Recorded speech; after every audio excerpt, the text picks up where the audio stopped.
Hello friends, welcome to Rocks for Brains. My name is Lauren and today I'm gonna hike a volcano. Specifically, that volcano. There's another one there, but that one's a little too far away. We're gonna head there. So I know what you're thinking, a volcano. That's kinda dangerous, but these are not live volcanoes. I'm not in any danger of encountering any liquid lava or any kind of gases or anything like that. This area here has a huge amount of volcanoes, actually over 600. They've been erupting for I think a little over 6 million years in different locations. They're all, well I should say all, they're mostly cinder cones. Some are domes and shield volcanoes. The big mountains in Flagstaff are stratovolcano, so that's not going to go off again.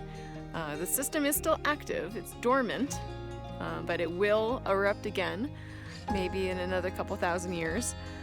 But today we're just going to go on a hike and maybe look for some interesting lava rocks.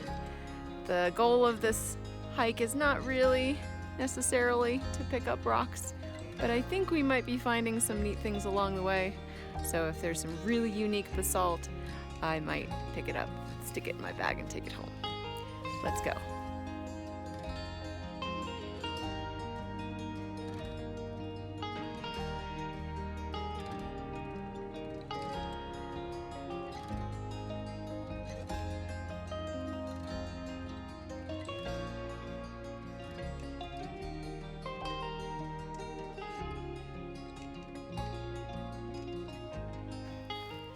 There are a lot of tracks and scat out here, and different wild animals. This looks probably mule deer.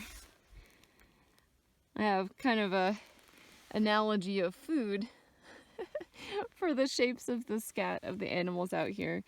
Mule deer looks like little jelly beans. We find things that are in the shapes of milk duds.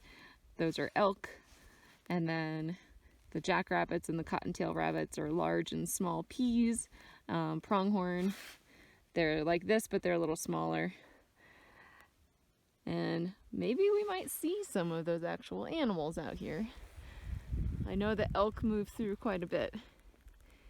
We're in the Coconino National Forest right now, so there's definitely wildlife. We'll see if we can counter some critters. Even though we are in a forest, it's maybe a little different than some people are used to. I know it's different than where I was used to growing up on the East Coast. It's a little sparse, but these juniper trees, this one's really, really big. That's pretty old, even though it looks like it has a branch that may have fallen down. It's a one-seed juniper tree.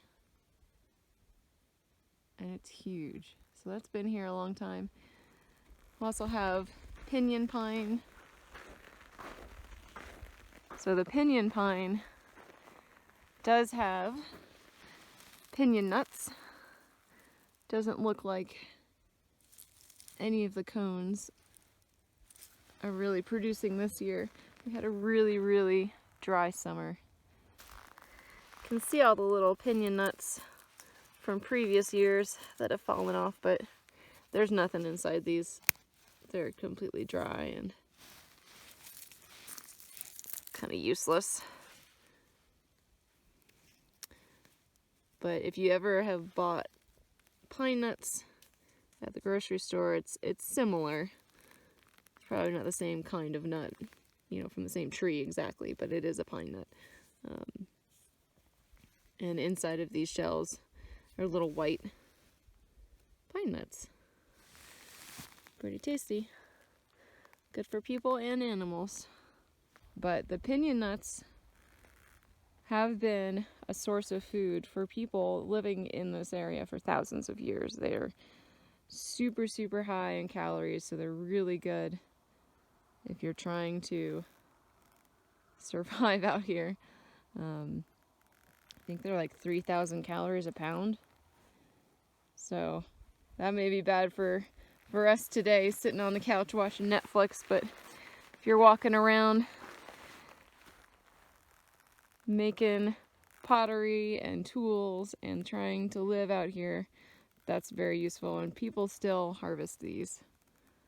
They taste really good, either raw or cooked. Pretty cool. It's a nice elk trail. I'm gonna follow this for a little bit. I do like following game trails sometimes because animals are pretty smart. They take the path of least resistance, just like we do. So I'll follow that for a little bit and see where it leads. I'm already encountering some really interesting basalt rocks. Very, very scraggly looking, probably pretty sharp. I'm in the middle of the Kana'a lava flow.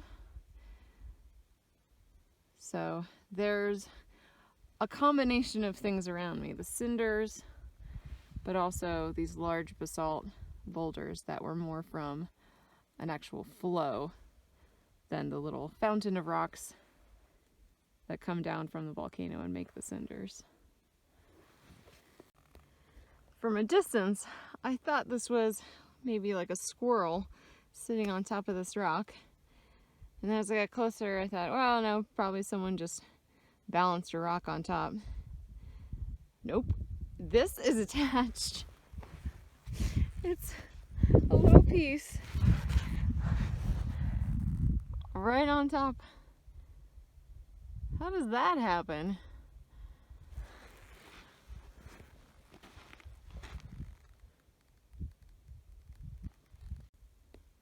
Check that out. I think this is a true squeeze up. There's really, really sticky lava. It kind of pushes up out of an opening. That's crazy. It's like a big piece of road.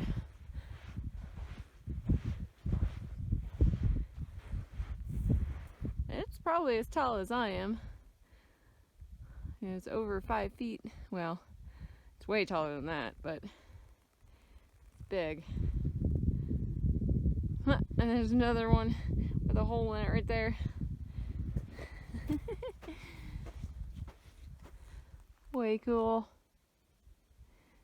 But that is amazing.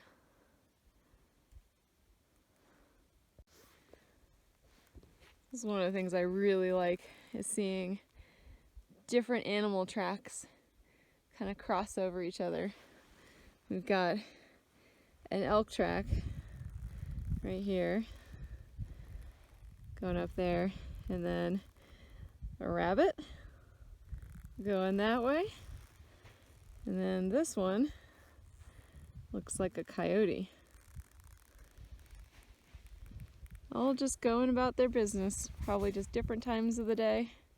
And the coyote did its business right there, which looks, I know, kind of funny. It looks very much like bear poop, but it's not. It's coyote. They eat a lot of the juniper berries out here, so it looks similar to what a bear that's been eating berries looks like, but yep, it's just a coyote. Just came across this rock. This is really an interesting example of where the movement of the lava has made kind of impression as it cools. So either this was, I guess, rubbing against something else, or as it was pushing, it was squeezing out of a hole, and then the grooves were from another rock or another chunk of lava that made little grooves in it as it cooled. I do have some examples of basalt, so if I find something that I want to take home, probably what I'm going to be looking for is either something that has crystals in it, which I have seen out here, or even a small lava bomb. So a piece of lava that got shot out of the volcano, and as it cooled, it made kind of a football shape.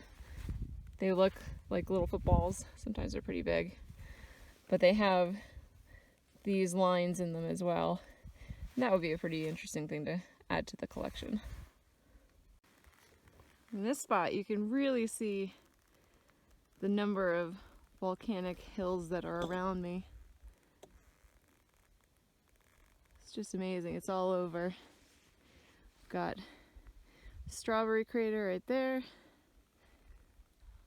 I don't know if that one has a name.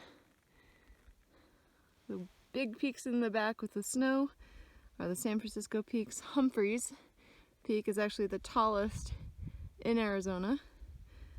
That's Sunset Crater Volcano, which is the youngest. That erupted almost 1,000 years ago. And then we've got a couple other unnamed hills around me. And the way that this is forming, as far as I understand it, is we are at the southern edge of the Colorado Plateau, which was uplifted, I think about 40 million years ago. And there's friction between the crust of the earth and the edge of the Colorado Plateau, and that causes kind of a well of magma about 20,000 feet underneath. And I'm not sure if it's technically a subduction zone or if it's just the action and the movement of the crust in the land that's causing it. But the eruption happens every 2 to 10,000 years and produces a cinder cone. Fissure opens up in the ground and you get this fountain of lava coming out, and then forms these cinder cones. And sometimes you also get a lava flow from the base of the cinder cone as well. So that's where these big lava chunks come from. So underneath all of the movement of the Colorado Plateau and the crust of the earth, I guess it's a little bit of movement, but enough to make a volcano, the continental plates are also moving, and so because of that, you get a line of volcanoes where the oldest are in the west and the youngest are in the east. And so for a long time, the idea was that this was a hot spot, kind of like the Hawaii volcanoes, but now more research has been done, and they don't think that it is a continuous well of magma that's always under the ground. It has to be generated over time by the movement of the rocks and pushing down and melting underneath the ground. Very, very cool. I gotta keep stopping. I'm never gonna get to where I'm going, but I keep seeing cool stuff. You know, again, this is the grooves of the lava rocks from it extruding out of the ground. And, you know, it's all interesting, of course, but this gives you really that idea that this was a moving object at one point. You know, this was melted rock and it was moving along the ground. And now you have these lines that are the evidence of that movement. And actually, it's pretty cool right here. See a little bit of crystals stuck in there, but of course can't get that out. All right, let's keep going. I'm gonna try to get to the top of that hill. Okay, these rocks are just bizarre. I don't actually know how this forms, but they, let's see, getting a better light here. They're sticking up like little stalactites, stalagmites. I think it's mites coming from the bottom.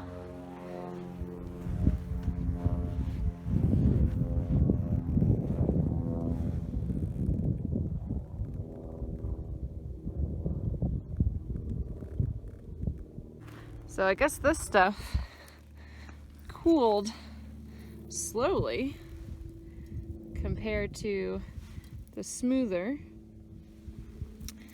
rocks that we see. That's an interesting noise. It's kind of hollow. There's a lot of air in this lava as it was cooling. So the vesicular basalt has lots of holes in it. I can just imagine how frothy this was when it was molten. Now, another thing that you'll come across pretty often in these areas are bones. So I'm not sure if this is deer or pronghorn, but it's definitely the jaw of an ungulate out here. It's pretty interesting.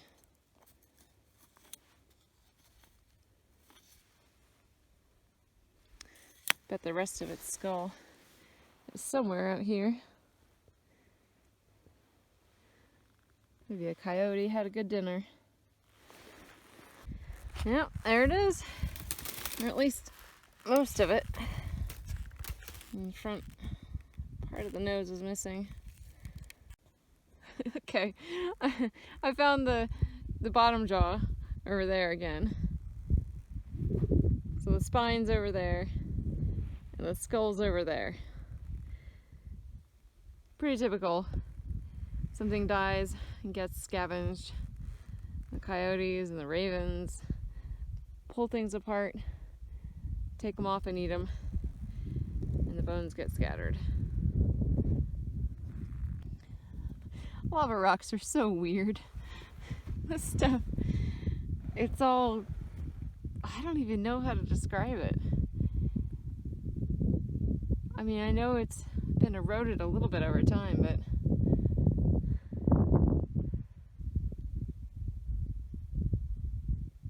so weird.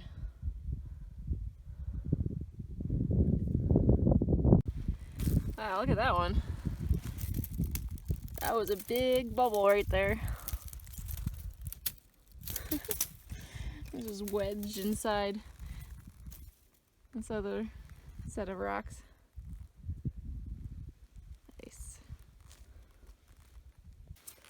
Oh, I found a rock to take home. Look at that. This is interesting, cool little, I always say interesting a lot. It is interesting. I don't know, it looks like a little coil. But again, it's just the evidence that this used to be liquid rock moving around. What's nice about basalt is it doesn't weigh a whole lot, so I can stick that in my bag and it won't add to my burden too much. That's super cool. There's another little one I think I'm going to take home as well. I like these squeezy little pieces. Kind of look like they've been squeezed out of a tube of toothpaste or something.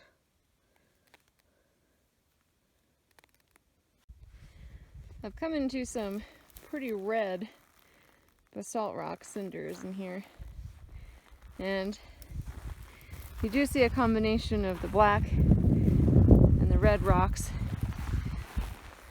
from these volcanoes, and it's all just iron content. And the shape, the size, and what kind of rocks they are in a volcano all has to do with the original mineral content of the lava, how much water vapor there is. So basalt, I think, has a pretty high mineral, or sorry, silica content. And then you get a lot of the iron, which makes basically rusty volcanoes, because it oxidizes and makes these red rocks. And this is very, very light. It's very porous, almost like pumice, but a lot of air bubbles. There we go. Some fresh elk poop. See? Milk duds, right? Just don't eat them, okay? They look like milk duds, but don't eat them. I'm almost to the base here, so I'm gonna try to find a way to get up that's not too steep. And then when I get to the top, hopefully it won't be too windy. I'll give you a look around. Well, check that out. There's a big hunk of pine sap. And that whole thing is pine sap. It's still kind of soft. Huh. There's not a tree right here, but I guess there used to be. Oh yeah. There's another little hunk there. Smells good. You're not gonna be able to sneak up on anyone on this stuff because it's really crunchy. All these little cinders that I'm walking on. It's like crunch, crunch, crunch. And I think I'm following a little game trail here, but I'm just kind of going up at an angle around the volcano hill. I definitely don't want to go straight up. And I'm taking it pretty slow because I'm also looking for cool rocks.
Found a nice spot.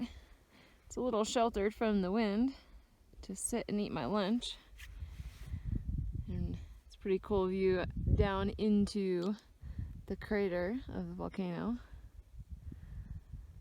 You can also see there's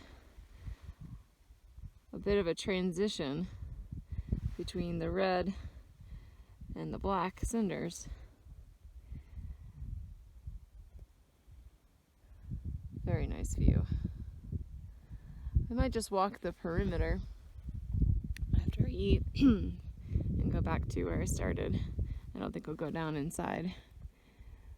Well, we'll see. See how I feel. So I did end up coming down into the crater. Because, I mean, how often do you get a chance to be right in the middle of a volcano?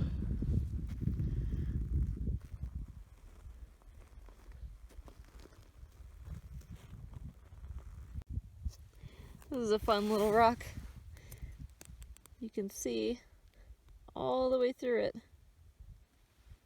with those holes. And there's actually some seeds stuck inside there too. And that's how plants take hold out here. Seeds get stuck in a crack or a hole, and then it rains, and hopefully if it germinates, it can grow on these little crevices on the rocks. I don't know if this is quite a lava bomb, but it might be as close as I'm gonna get within the size that I can actually carry. And it does look like it has those lines on the side, and it's pretty lightweight. So I think we're gonna take that one home.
Oh, we're gonna head down now.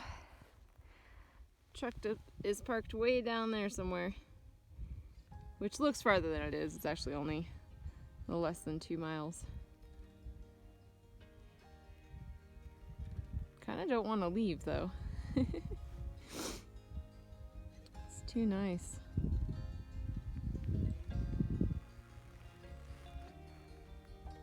Alright, well, I'm gonna head back down and get some rest because I gotta work tomorrow. But that was a lot of fun. It was really cool to hike up and into a volcano, and I hope you all enjoyed it as well.